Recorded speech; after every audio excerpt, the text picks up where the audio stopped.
Well, how are we? Good? Seemingly summer came by this week, so we're all should be a little happier, a little more smiles this Sunday. Today is not just a day of business, even though oftentimes in churches these kinds of meetings can be characterized that way. There are going to be spreadsheets, there are going to be reports, there's going to be budgets, and we'll get to those. But this is also a Sunday, really, that's about vision. And I've said this before, and I'll continue to say it. Vision is not just having a dream. I think sometimes people hear about somebody that can elaborate a dream that they have for something and say, wow, what a visionary. It's like, no, that's just having a great imagination. But vision is something more than that. Vision is the ability to define reality, to have a level of self-awareness of who are we, where are we, can we define that accurately? Because if we don't know where we are, how on earth are we going to say where we're going?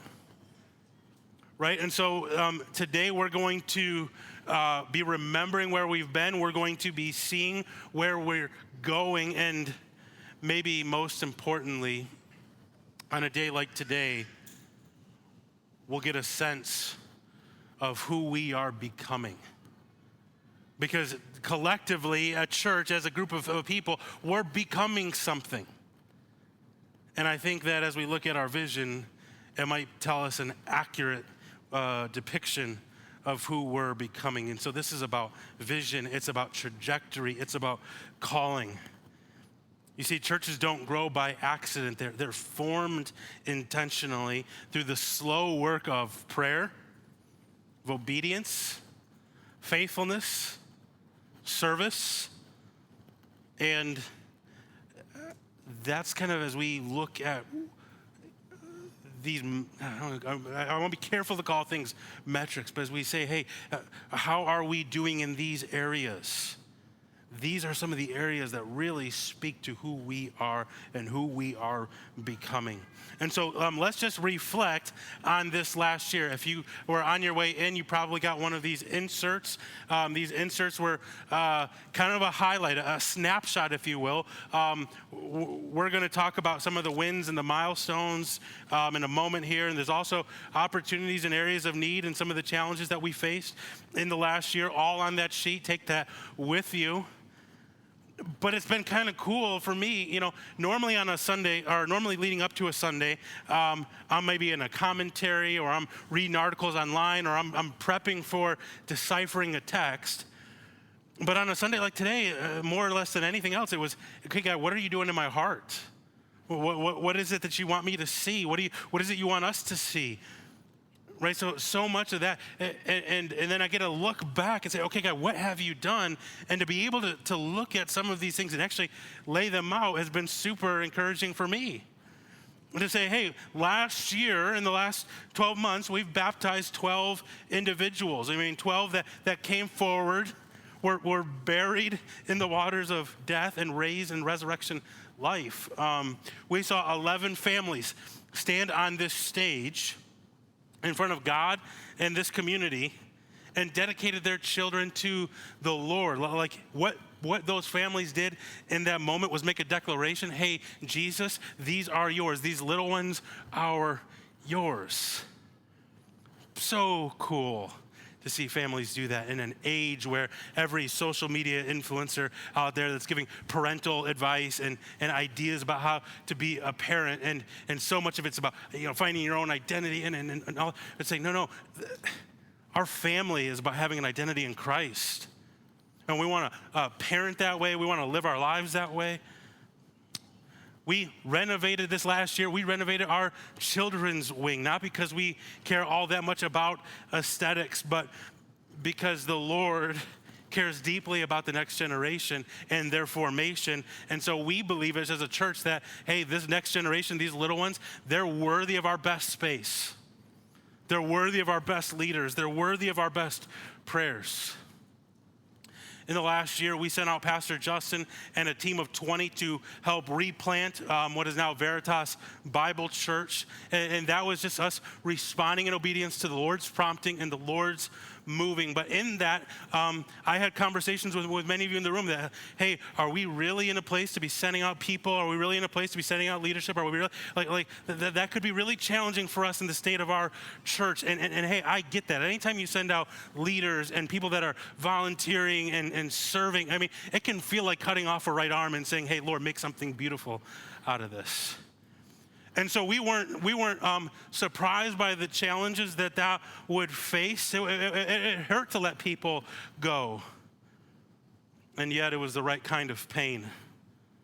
It was kingdom kind of pain to say, okay, Lord, if this is greater for your kingdom, then let's do it. Let's respond in obedience. We took a full team to Kenya this year. Like our first full-fledged missions trip. And this was not people that were signing up to just go experience another culture. I just want to lay my heart before you and make it very clear. I want all of you at some point or another to go to Kenya. I'm just, making that, put my bias out there. That's what I want to see happen. But even in that, I want to make it really, really clear. Going to Kenya is not a vacation. But you will experience God in a whole new way. And I say, what better way to give your time and your energy and your life to? And not only did we send a group to minister with our partner and what God's doing globally in Kenya, but we also raised $11,000 for Open Hand Children's Home in Nairobi. And so as a church, we stepped up. We said, hey, there's a need there. There's a goal. And so we want to reach that. We want to meet those needs. And so as we did that, we sent money across the world to another continent, to a different zip code for people that you might never meet. Again, I'm hoping that you will. But you might never meet these people, but these young children now have a level of care that they might not otherwise would have had. Last year, we expanded our Phos Bible Institute. We've offered more classes, more equipping, more opportunities of moving from kind of milk to meat and to become a community, not just of attenders, but of disciples. Our three-pronged mission statement is to love God, love the one, and make disciples. And so that last piece we see as critical and necessary for a church to live out the mission of God in the world. And so we want to say, hey, we want to make disciples. We don't want you to just come here on a Sunday morning, hear me preach and leave. Oh, wow, I got fed for a day. No, we want to take you into the kitchen and show you, hey, this is how you study the Bible. This is how you feed for yourself. Last year, we welcomed 28 new members into our family. And make no mistake, that's not just people in a database. These are lives intertwined in the covenant community of faith that we're building here. This past year, we celebrated 2 Easter services for the very first time. The 9 a.m. was a little bit on the lighter side, but the 11 was full. And so we were like, okay, God, clearly that was needed. And more people were able to sit in these seats on Easter and hear the life-saving message of Jesus. We built new ministry teams this last year, finding places for people to fill in, to serve, to use their gifts. Because every one of us has a gift. And when we use that, the whole body flourishes. Last year, we got to experience community outreach in ways that in years previously we hadn't really done a stellar job with. We did an officer appreciation event where we just invited different agencies from around Macomb County, and we said, hey, officers, it's been a hard 4 or 5 years. And we just want to love you. We want to shower you. We want to bless you. And so we saw some different agencies that were here, and we put on a spread, and all that. We got to see just some of these agencies experience the love of this church and really what the love of Jesus. And what was so cool was that we saw so many within our church working together, side by side, on mission together. We gave out 800 cookies leading up to Easter, just to people in these neighborhoods. Where a few couples went out and passed out, met neighbors, said, hey, we're from Phos Church. Which one's that? The one with that weird cell tower cross thing in the back. Oh, yeah, we know that one. And it was just a tangible way of meeting our neighbors, letting them see a smile on the face, and know that we're only partially weird.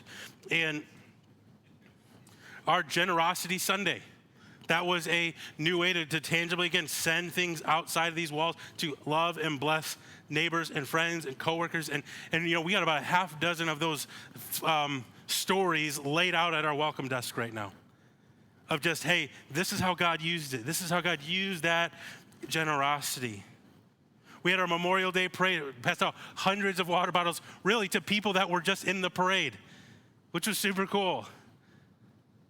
And I bring all this up because, yes, as a church, we're moving, we're doing things, we're taking what God's given us, we're leveraging it. And so I think there's a lot of things that have happened, a lot of great things that have happened, things to get excited about. And yet we can still look around and say, hey, sometimes it feels kind of empty on a Sunday morning, or our ministry teams and our those that are serving it feels thin, and we need more help. And so we can sometimes, it takes a while to feel the fruit of faithfully following the Lord. Some of you might be tired. Some of you might be weary. Some of you might be discouraged. I don't know how you've walked into this place this morning, but something, I've heard a pastor say before is that you can't judge obedience by the outcome. I really believe that we are trying to honor the Lord here with our time, with our energy, with our resources, and sometimes it can feel like, where's the fruit? Where is it? That's why we take a few minutes to just say, hey, this isn't to toot our own horn. I wasn't asking for a round of applause. You didn't give it, so too late now. But in all that, I don't share that because, hey, we need an attaboy. I share it to say, hey, we are leveraging the things that we have for God's kingdom. And even if it doesn't feel like a lot, it brings us to the tone of the verse that I just shared. Let me read it again. Zechariah 4, verse 10. Do not despise these small beginnings for the Lord rejoices to see the work begin, to see the plumb line in Zerubbabel's hand. That plumb line, it was almost like a cord, a thread that you would look to the stones as you were laying the foundation to make sure that it was going vertically straight. It was like literally the very, very beginning of the work. God's rejoicing. Yeah, Zerubbabel, you hold that plumb line. In the context, the people of God had just come back from exile. Jerusalem was in ruins. The temple had been reduced to rubble. And Zerubbabel, their leader, was tasked with rebuilding it. I mean, he's probably just looking out and saying, what on earth do I have to work with? I've got this plumb line. And the Lord's like, yes, you do. Start the work. The only problem was there was no money, no morale, no movement. There was the foundation poured, but then you just kind of saw this dusty outline of what could be. Right, just this hope, this desire of what could come from this. And the people started getting discouraged. This isn't what we dreamed of. This isn't impressive. Does that sound familiar? Sometimes church work feels like that. And it feels like we're laying bricks one after another while the whole city is burning. Like we're just doing church things and hoping that it means something in the long run. But God, as he always does, steps in and he says something wild. He says, don't you dare despise this. Don't you look at it and think it's insignificant. I rejoice in this. Translation, he's not waiting for us to get there. He's not looking for us to arrive. He's delighting in the work right now, even if it feels insignificant, even if it feels small, even if it feels like, hey, what are we actually doing here? And if I'm honest, this is exactly how I feel about Phos. We are not a mega church. We don't have a massive budget. We are not flashy, even though I try to dress hip. This is as hip as it gets for me.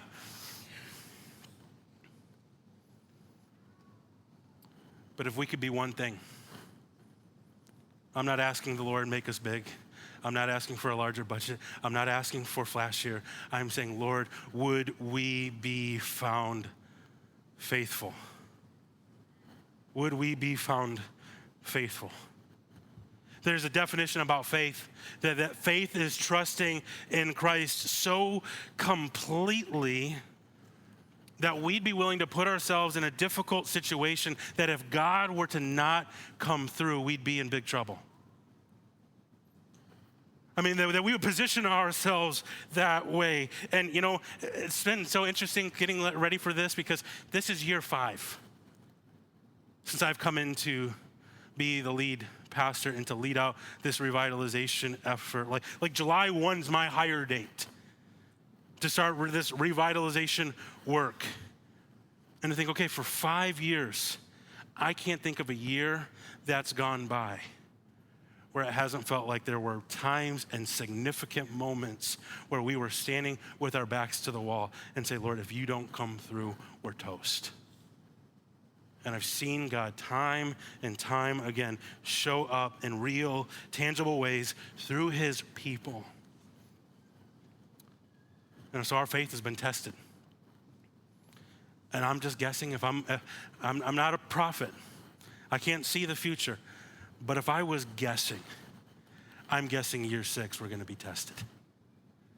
I'm guessing the Lord has got more faith tests for us to endure and to go through. And yet what I love about what James says, it is impossible to please God apart from faith.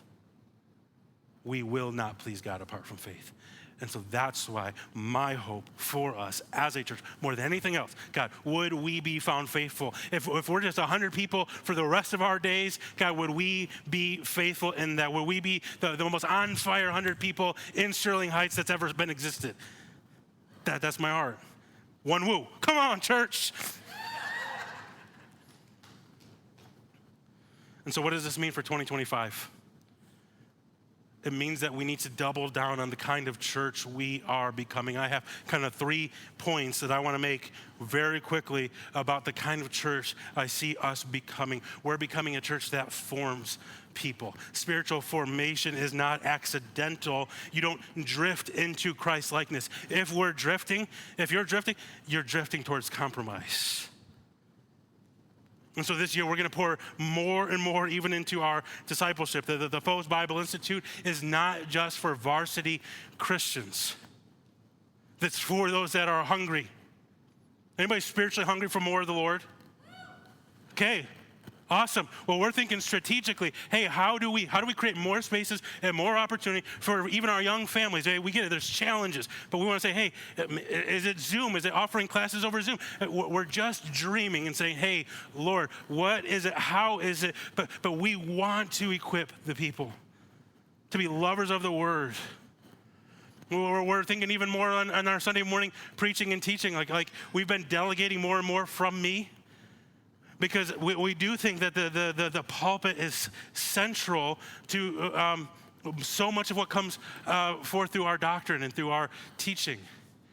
And so, you know, I can remember in years past feeling like, man, I just had so much more time to prep a message. And now I feel like I'm kind of glued to my notes and I'm like, okay, what did I actually mean there? And, so we want this to even be taking more of a priority. We want our men's and our women's groups to go deeper this next year, to have more opportunities of growing together, having accountability with one another. In a world of spiritual confusion, as church leadership, what we need to be able to offer is clarity. It's clarity. Who God is, what God's about, and what it all means for you. Number 2, We're becoming a church that sends people. Like I said, we've already sent one group out to go be a part of a church revitalization, replanting effort. And so I see us as a sending church, and my hope is that we will continue to do that in the years to come. I want to see Phos be a place that multiplies churches. I remember leading up to the church, Pastor Justin and the team leaving, I met with a pastor, Steve Andrews, who sent out several churches in this area. And I said, Steve, we're sending out a church. What's the best thing that we can do? I said, I know some of our people are feeling the weight of that. And he said, you know what you do when you're sending out a church and you're sending out your own people and you're sending out resources? He said, roll the red carpet out. He said, if you can get them merch for their new church. If you can give them resources, if you can give them. And so we aim to do that. Like literally, like I think it was the week of Sarah. I'm like, hey, Sarah, can you make, she's got a Cricut. And if you ever need shirts made, Sarah's your girl. But Sarah made these shirts. You know, we bought the materials and had her make these shirts. And then we gave them a tech equipment, and we gave some finances, and we sent them out. And for a lot of people, hey, why would you celebrate that? Well, hey, guess what? We ran out of red carpet. So if you leave, we're sneaking you out the back door. That was a joke. But in all of that, we say, okay, this is a good thing. We believe this is a kingdom thing. And so really to see more and more of that, what we need to do is we need to have leadership development pathways. We want to say, how are we developing leaders? How are we developing small group leaders, ministry leaders, our own church leadership? We want to think about that. Missional living. And we're going to talk more about this in a few moments, but what does it mean for us to really live on mission together in the places of Sterling Heights? One of Karen's really good friends, she runs a ministry that literally reaches trailer parks. Well, they just are moving into Sterling Heights, a trailer park not very far from here, and they're reaching at-risk kids, and they're saying, hey, could Phos be that? And it's like, maybe, I want to, but let's see if we have the people. Let's see if we have the bandwidth. And that's what I'm saying, missional living. There's so many needs all around us in the world. We need to see our small groups engaging their own world.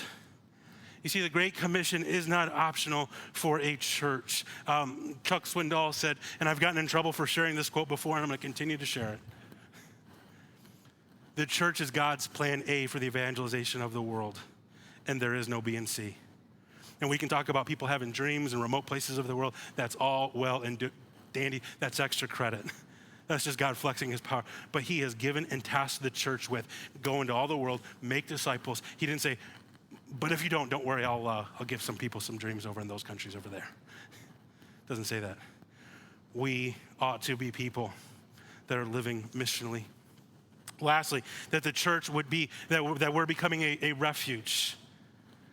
Like, let's just be honest. People are tired. They're burned out on religion, cynical about leadership. They're spiritually starved, but they're repulsed against anything that smells like a church. And so the answer isn't more flash.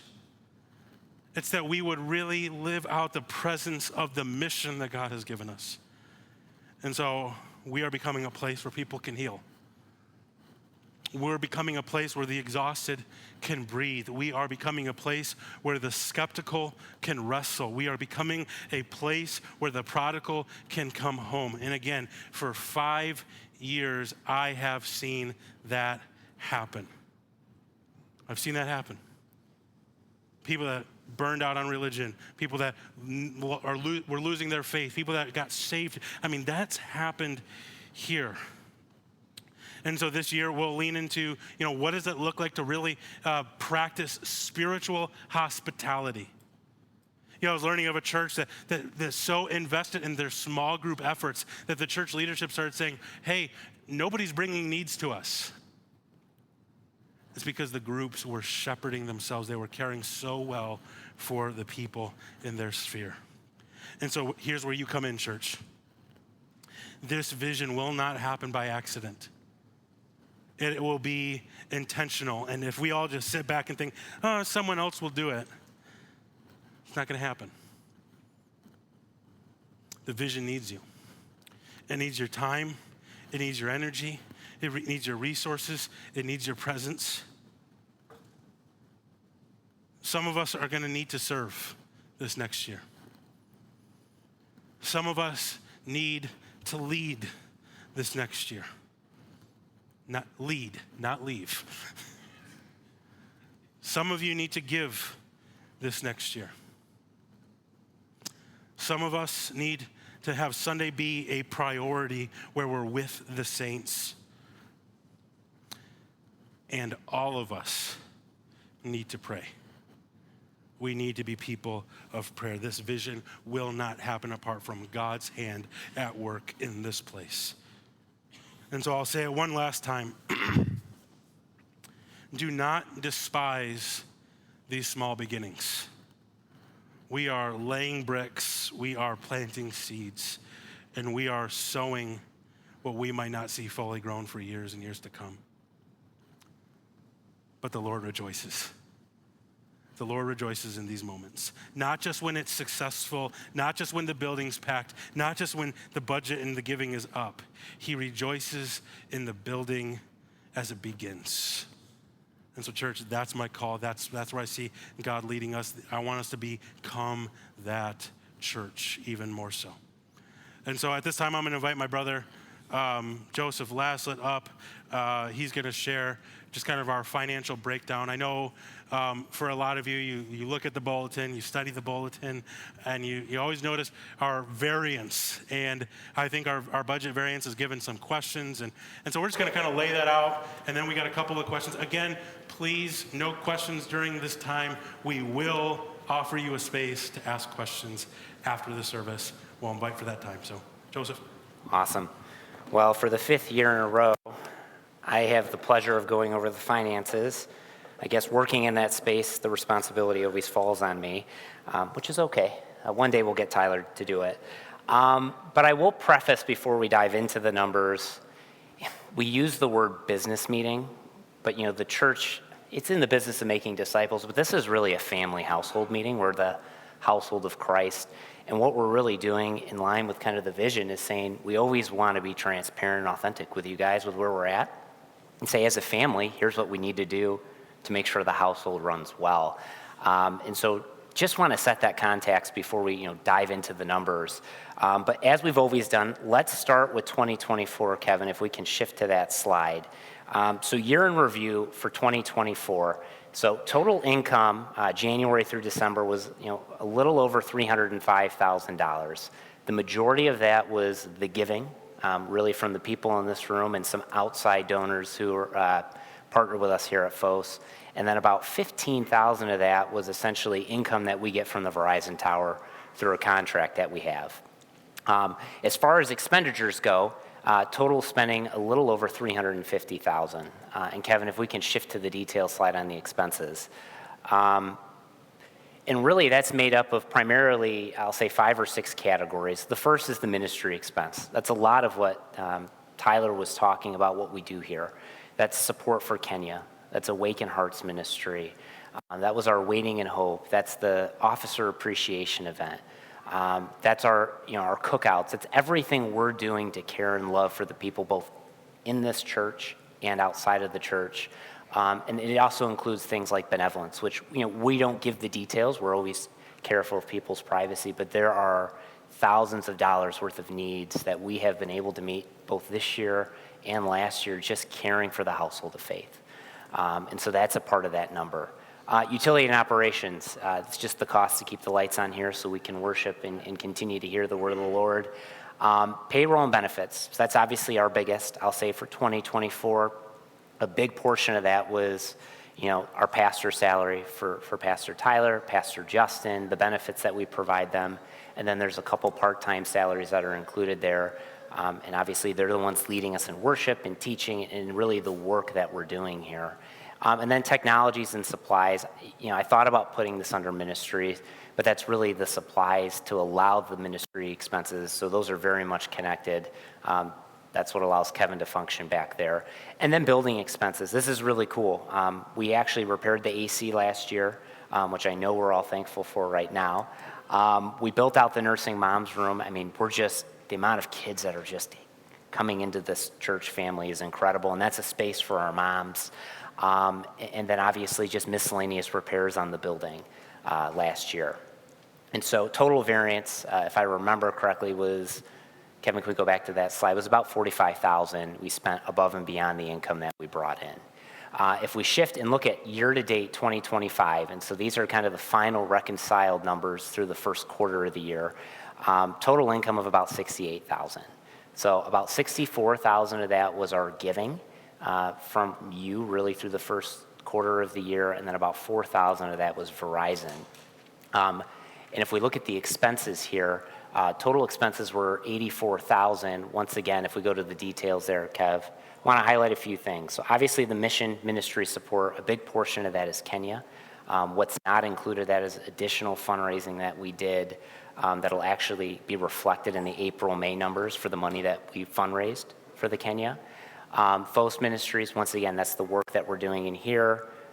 Building expense, that was building out some of the kids' wing, doing some office renovations, so Tyler had more space just to counsel and pastor people who are in need here. And then, operational, and then once again, the biggest is salary expenses, at about $42,000, making about half of our expenditures for the year.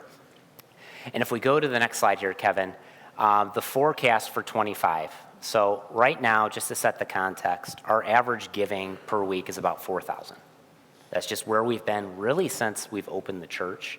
We've gravitated toward $4,300 to $3,700, but that is essentially where we're at. Yeah, and that's a chart. And you can see we're ticking back up here over the last couple months. But the reality is right now our projected income, Kevin, if we can shift back to that slide, please, is about $250,000 for the year. Projected expenses between, let's just call it April and December, is going to put us at about $312,000. And so our projected variance, similar to last year, is going to be negative. Right now, we're projected to be at about $62,000. That being said, Kevin, if we can flip over 2 slides, please. Our projected, so our target giving when we set the budget at the beginning of the year is we said, hey, $5,500 gets us close to break even. It really was our initial break even. If we do hit that weekly giving number, we're going to be able to do what we believe God's called us to do for this year. And so what I wanted to do was really reflect what that would look like if, okay, we started to hit that beginning in June through the end of December, and our year-end giving, which is always higher, is kind of in line with that average, which has been about $25,000, believe it or not, the last couple Decembers. If that happened, our projected income would be $295, projected expenses would be $312. We would still be negative, but really what that negative would be is where we're at today, right? So we'd essentially be running break even through the rest of the year. Kevin, can we go 2 slides forward, please? Financial options, and this might be a little small. So obviously, you can look at those numbers, you can see the red, and we as leadership just want you to know we're seeing the same numbers and we're always strategically thinking about it. And so at a high level, there's really 3 things that we can be doing. The first is obviously limiting expenses, and this is something that leadership the last couple months has been looking at, I'll say very intently, very strategically. There's a lot that we can do there. So payroll is obviously the biggest expense. We're looking at what that looks like here from this point going forward and what really should be in place if giving doesn't improve. Within line with that, limiting any non-essential expenses. And I always say there's a lot that we want to do, but there's certain ministry expenses we can slow walk if we feel like we don't have the resources for it. And then, we obviously are part of the Missionary Church Network, so we've reached out to them and say, hey, for the next 3 or 4 months, is it possible to get a pause on those shares just as we get a breather, reevaluate, and move forward? And so that's something that we're actively doing as leadership. The second thing is obviously increased income. I joke around with the leaders. We don't produce any goods that we sell. We don't produce any services. We are in the business of making disciples. So at the end of the day, the ministry really moves on the back of the generosity of the people. And so we've been at about 4,000. I'll say 5,500 is really where we would need to be break even and functioning at a healthy level. And we'll just put it out there strategically long term, these next 2 to 3 years looking forward, with all the things that we're dreaming and visioning that we'd love to do, 7,500 is where we'd love to be. And so, I always just say, give everything God's called you to give and nothing that he hasn't. And so, on average, most churches, about 20 to 25% of their church members give on a regular basis. We've always said strategically, 3 years from now, we would love to flip that 20-80 rule and have a church of 80% of our members giving on a regular basis, even if that's small. But obviously, that's the quickest way to solve that. And then I'll say the third one is the creative options. And so we very much view these as Band-Aids, but there are other things that are available to us as leadership, because the reality is the church is not going to close the doors if we're at that negative 60 number. There's a lot that we can do to keep functioning here in the short term. And so some of those things that we've looked at, obviously we've got the building. You could always do a line of credit. It's not something that we're looking to do. It's an option in our back pocket if we had to do it for a short-term need. I'll say there's a lot of strategic fundraising things that we're talking about and that we're evaluating, once again, to kind of fund us here the next 6 months as a short-term solution. And then we have assets. We have the Verizon tower. There's things down in our basement, things that we could do to garner some liquidity to kind of bridge that gap. And so we're looking at all three of these, but ultimately, to Pastor Tyler's point, as leaders, we're trying to steward it well, look at what expenses we can cut, what short-term infusions that we can put in place to keep the church going forward. But then just saying, hey, church family, it's not going to be the elders who solve this problem. It's going to be us. And ultimately, the ministry is going to go as far as the participation. I was meeting with my community group a few weeks ago. We were talking about Noah and just the investment he had in God's mission. I mean, he worked 120 years preaching, building the ark, and we did some rough math, and we said he probably had to give around $1 million a year of his own money in today's dollars to fund that ark. And so there's just an investment that's required. And I think before we go to the roundtable and the questions, I just want to circle back around, because it can be easy, I can say, to look at those red numbers and be discouraged. Nobody wants to see a negative variance, but I would just look at the last 5 years. We have done $250,000 worth of building renovations, and we're debt-free. We have helped that church in Kenya, and Pastor Lawrence sends Tyler pictures every week, and every week it seems like there's more and more people going to that church. God's doing something there. Once again, the Awaken Hearts ministry, that was for women dealing with infertility. We've had to shut it down because the women are getting pregnant. I mean, God is answering prayers through that ministry. Obviously, we've baptized, and dedicated dozens of people. I can't even tell you the benevolent needs that have been met. Some of them almost bring me to tears, of people who are just down on their luck, and we've been able to step in and just love them as God would have us love them. And then even the last couple of months, I've talked with a few of you here of people who are evangelizing in their neighborhoods and even going across the state and sharing the gospel. It doesn't show up in the numbers. You don't see those people here on a Sunday morning, but the gospel message is going out, and I have confirmation from people in this room that that's happening. And then I did, Tyler, these aren't at the welcome desk. I poached them. The Generosity Sunday, where we gave you money and said, go out and meet needs. Here are a few of the things that happened. We gave to a waitress of 4 after a service. The waitress hugged and confessed that she's battling cancer and was so thankful. We told her this giving is a part of our worship to God, and it was a gift from the Lord. And she said it was such a blessing. We had somebody who took that $100 and said, we decided to double the gift. And we actually gave it to 2 individuals, both who were homeless. We had the opportunity to talk about Jesus and the life that's found in him. Somebody who's actually a neighbor, somebody you have a personal relationship with, had significant trouble with a vehicle, and they were able to step in and meet that need. And they just told them how grateful and life-changing that was for them. Good friends who had living expenses that they couldn't meet. We were able to step in and bridge that gap, practically be the hands and feet of Jesus. Donating to nonprofits and people who are caring for their communities but struggling personally, able to walk alongside in the ministry that they're doing. And then this one's high level, but I think this encompasses the whole heart of it. Gave to a family who's struggling spiritually, emotionally, financially.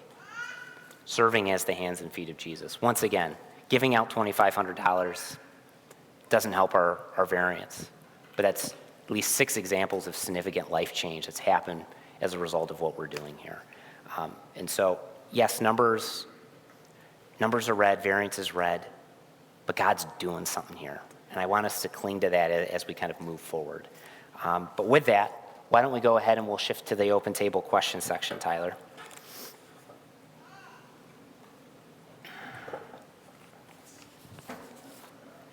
Over here. So just to be clear, it's not Q&A.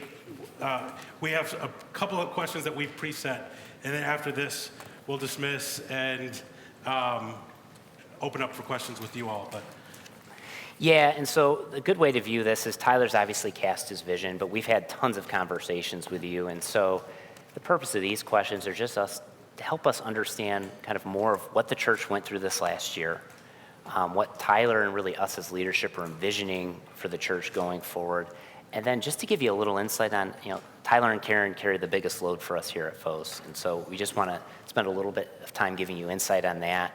And so to start, we started the church 5 years ago. Yeah. We've spent a ton of time these last 6 months talking about mission and values. How has your understanding of Phos's mission and the mission God's given us changed since you first became pastor back in 2020? yeah, I in 2020 came in, and I was a 26-year-old, unmarried, non-seminarian, leading out of church. And that's not your typical person that's leading out of church, just so we're clear on that. Since then, 31, married, going to seminary. So we're getting all those pieces put together in reverse order. But in that, this 5 years has been a big learning curve for me. I look back at 5 years ago, and there was about 20 people in this side room that were voting on whether or not to bring me in and have me lead out this charge. And, it was a gamble, right? It was a bet. He's got no track record. He's got no history. But I had a vision that God wanted to do something here, and shared it with the church. And believe it or not, they voted to bring me in. But in that, I've learned a lot. And I've learned that in the era of 2020 and on, the soil's really hard. Doing the work is very difficult. And so we've tried to think even more strategically as a church. How do we reach our neighbors? How do we live out the Great Commission? And so when we changed the vision, formerly, the vision of Phos Church was that Phos Church exists to make disciples of Jesus Christ by the teaching of his word, by the power of the Holy Spirit, all for the glory of God. All that's true. We didn't deviate our mission, we clarified it. We brought a greater clarity because, okay, let's say your next door neighbor asks, what's your church about? Oh, Phos Church exists to make disciples of Jesus Christ, and it's like, okay, that doesn't mean anything to your neighbor. But Phos Church exists to love God, love the one, and make disciples. Brings just a central focus to who we are about. And so really that's the vision we want to drive with as we're going forward these next, as long as God has us here, right? Just making it clear, concise, and going after the hearts of people. So vision hasn't changed, it's just gotten clarified. Yeah, that's great. And so as we live out this vision, obviously you've talked about kind of the three categories and all that you believe God has for us. You've kind of called us to step into that. But as leadership, can you speak into maybe how we're discerning what to say yes to, what to say no to, as we evaluate opportunities? I'll just say both from a high level and even maybe from a financial standpoint. How are we saying yes to things and how are we saying no?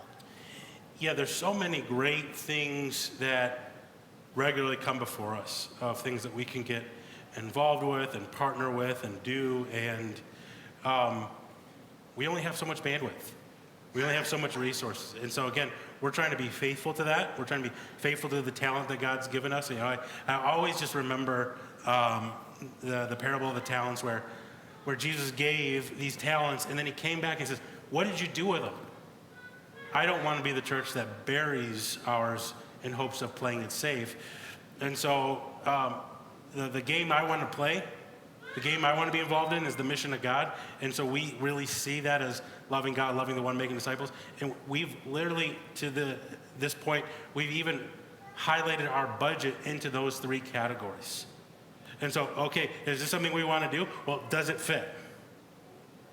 Does it fit? Is this helping us love God more? Is this helping us love our neighbor more? Is this helping us disciple? And if it's not, it might be a good cause. It might be a worthy thing, but it's not something we're going to partner with. And so we're very slow to enter into various partnerships or efforts because we want to be diligent. We want to make sure, hey, this is where the Lord's leading us into. And as a church leadership, as our elder team, we talk every Thursday morning. We pray. We discern together. We don't try to do anything apart from prayer. Yeah. So that's the leadership responsibility, and obviously you called the congregation to step into what you believe God has for us. But thinking of this church body, and I know you spent a lot of time with everybody in here individually, where do you see the untapped potential in this congregation going forward? One of the things is that we are about 50% of people that attend Phos Church serve at Phos Church. It's actually, unfortunately, that's a higher number than other churches. But I see 50% of our church that's ready to use their gifts, be a part of what we're doing. And so I see a lot of untapped potential there is just, hey, within our body and body life, there's more that God's given us that maybe we're not using. Secondly, just community living. I think this next year, church, you've been so patient with us. We've been trying to really do small groups well. And so we're not rushing that. We've rushed that before, and things fell through the cracks. And so, but we really see us living together in community as an area of untapped potential. Right now, sometimes it can feel like maybe we're sitting in a room with just hodgepodge of people and strangers. And I just want to get you ready for heaven. Right? I want you to feel like, oh, okay, these are the people I'm going to be around the throne room with forever. Yeah. Let's get to know each other.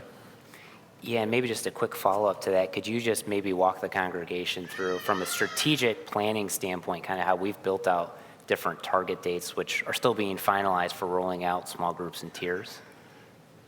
So by the fall, we want 3 to 5 more groups with the kind of the view of in 2026, kind of January, kind of the new start of the year, being able to really start working all of our groups together and seeing those groups even multiply. So we're thinking strategically, how can even our own groups multiply our groups. But there's a lot of reading, a lot of strategy that's going into it right as we speak. I had breakfast with Dave last week, and he had 12 books with him on small groups. So we will have the best insights on small groups. That's awesome. So we've talked about leadership, what we're doing. We've talked about the untapped potential from the congregation. Let's take a second and just talk about you and Karen. Obviously, you carry the heaviest load here. You're the lead pastor and the lead pastor's wife. Over this last year, what has been the most challenging and the most life-giving element of just leading out the ministry here at Phos? I'm going to start with the life-giving part, and then I'll go to the challenging part. This past August of 24, Karen and I moved into Sterling Heights. We are on Friend Finder. I can tell you this: if she's at home and I'm here, she's 0.7 miles away. So we moved right into the neighborhood. We moved right into the heart of the Sterling Heights community. And for us, that's been so exciting to really feel like, okay, we're ministering in the community where God's placed us. We're seeing a harvest right in front of us. Thursday night, you go by that market, you're going to see thousands of people that God's got right here that are ready to be reached. And kind of some of these moments where we've seen the church fully come together. I mean, that officer appreciation event, you guys don't have any idea how much that spoke to Karen and I. It was like, yeah, it was cool that we had law enforcement agencies here, but more than that, it was our church is coming together in one. I mean, just this one step. And when you think about the New Testament, when the Apostle Paul's writing to the church at Philippi, he says that you guys, and there's such an eclectic group in Philippi, that you guys will be in one step, moving together, and this will be a sign to the enemy that they've already lost. And so I think that's what gets me excited, is we see community forming here, and we want even more of that this next year, but seeing community happening has gotten us really excited. The challenging part, and it's knowing the question was coming, knowing, the difficulty in it was, I want to make sure my heart is pure and that my heart is good as I share the challenges that we face, because one of the realities is that we have a thin budget here at Phos, but we also have a thin budget at home, and neither one are really being met at this time.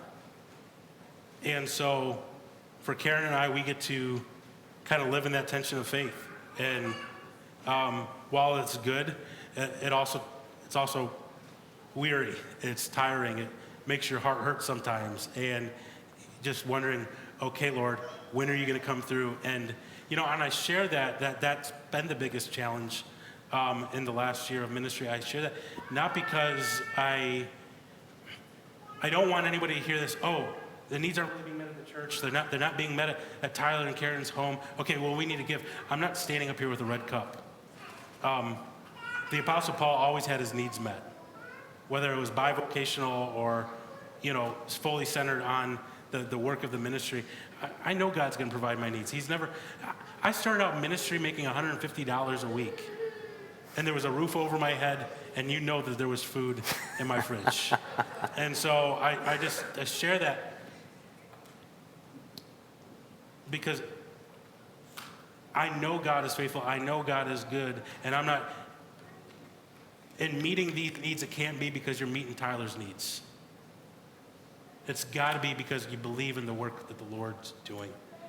Because I'll disappoint you, I'll fail you, I'll get you upset, and we want to commit ourselves to the mission and the work of God in the world, in Sterling Heights, not to a personality, not to a person. And so, church, that's been the invitation.